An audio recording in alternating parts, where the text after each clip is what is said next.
Ever wonder about those characters in Greek mythology who are just a footnote in the grand epics? Today, we're diving deep into the story of one such figure. Hippotes, one of the famous Heraclids, the descendants of the mighty Heracles. His life is a perfect example of how one single mistake, one moment of misjudgment, can change everything. It's a tale of fate, divine anger, and a long, arduous path to redemption.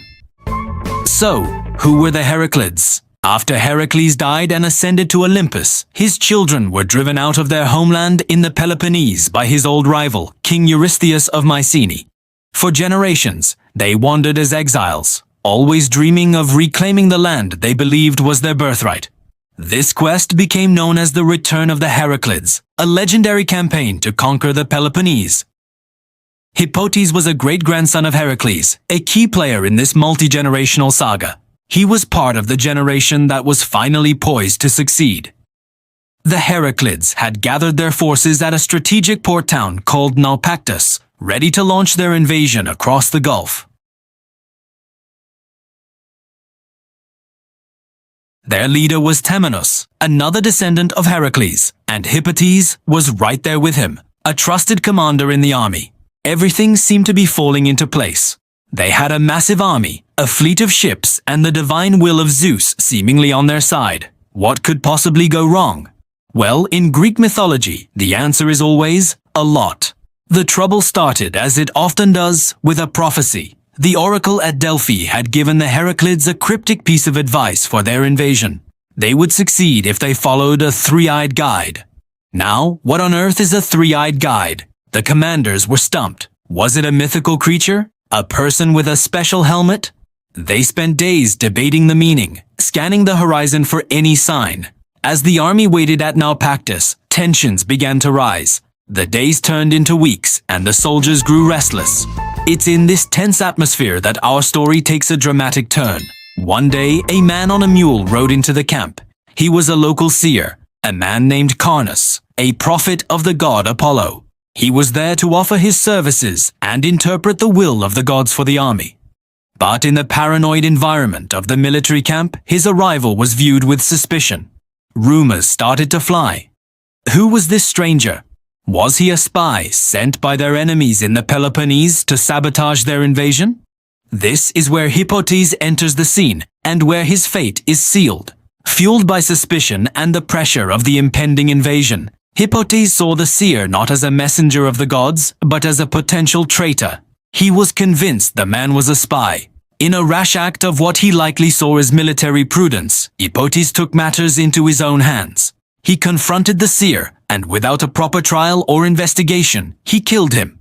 He believed he was protecting the army, neutralizing a threat. He couldn't have been more wrong. The man he killed was no ordinary person. He was a favorite of Apollo, the god of prophecy, music, and divine justice.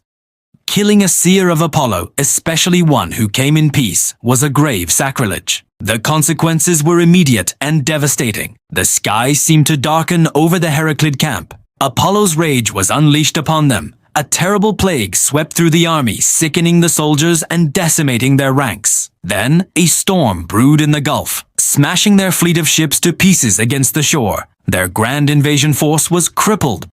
Before it even set sail, the leaders were in despair. They went back to the oracle at Delphi, desperate to know what they had done to offend the gods so terribly. The oracle's message was chillingly clear. The army was being punished for the murder of Apollo's seer. The blood was on Hippotes' hands. To appease the enraged god, the oracle demanded two things. First, the murderer, Hippotes, must be punished. He was to be exiled, banished from his people for 10 long years. Second, they still needed to find their three-eyed guide. As Hippotes was cast out, forced into a lonely exile to pay for his mistake, the remaining leaders were still puzzled. A three-eyed guide, what could it be? Just then, as if by divine intervention, a man rode into their camp. He was a local named Oxylus, but he was riding a horse that was blind in one eye. The man had two eyes. The horse had one. Together, they were the three-eyed guide the prophecy spoke of. It was a classic Greek riddle, and they had finally solved it. With Oxylus now guiding them, the Heraclids rebuilt their forces and eventually succeeded in their conquest of the Peloponnese, just as the prophecy had foretold. But what about Hippotes? His story doesn't end with his exile. He wandered for 10 years, a solitary figure paying his debt to the gods. This period of his life is shrouded in mystery. We don't know where he went or what he did. But we do know that during this time he had a son. He named him Aletes. The name Aletes in Greek means the wanderer, a fitting name for the son of an exile, a constant reminder of the father's 10-year punishment. After his decade of banishment was over, Hippotes was finally allowed to return. He had paid his price. But the world he returned to was completely different. His former comrades were now kings, ruling the lands they had conquered. Timaeus ruled Argos, Cresphontes ruled Messenia, and the sons of Aristodemus ruled Sparta. They had carved up the Peloponnese among themselves. Hippotes, who had been a key commander, was now an outsider. His single impulsive act had cost him a kingdom. His story is a powerful lesson about the Greek concept of hubris, the dangerous pride that leads mortals to defy the gods, and 8. The folly or ruin that follows. Hippotes acted out of what he thought was loyalty and duty, but his haste and paranoia led him to commit a terrible sacrilege. He failed to show proper respect for the sacred, and the price was steep. However, the legacy of Hippotes lived on through his son, Aletes.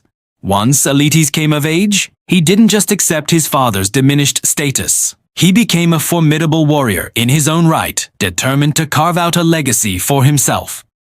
He set his sights on Corinth, a wealthy and powerful city-state. In a daring campaign, Aletes led his own army and conquered Corinth, deposing the ruling dynasty and establishing himself as its new king.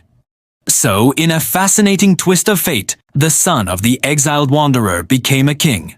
The lineage of Hippotes, which seemed cursed by that one terrible mistake at Naupactus, ultimately found its own glory. Aletes, the wanderer, finally found a home for his people and established a dynasty that would rule Corinth for generations. It's a redemption story, not for Hippotes himself, but for his bloodline. The stain of the father's sin was washed away by the son's ambition and success. The story of Hippotes is a microcosm of the Greek worldview.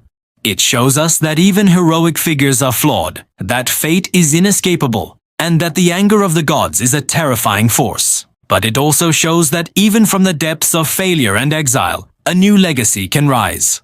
It's a reminder that in these ancient myths, every character, no matter how minor they seem, has a story worth telling. Hippotes may have only been a footnote in the grand saga of the Heraclids, but his personal tragedy and the subsequent triumph of his son Aletes make for one of the most compelling human dramas in all of Greek mythology. Thanks for joining me on this deep dive into a lesser-known corner of the ancient world. If you enjoyed this story, make sure to like, subscribe, and hit that notification bell so you do not miss our next exploration into the fascinating tales of mythology. See you next time.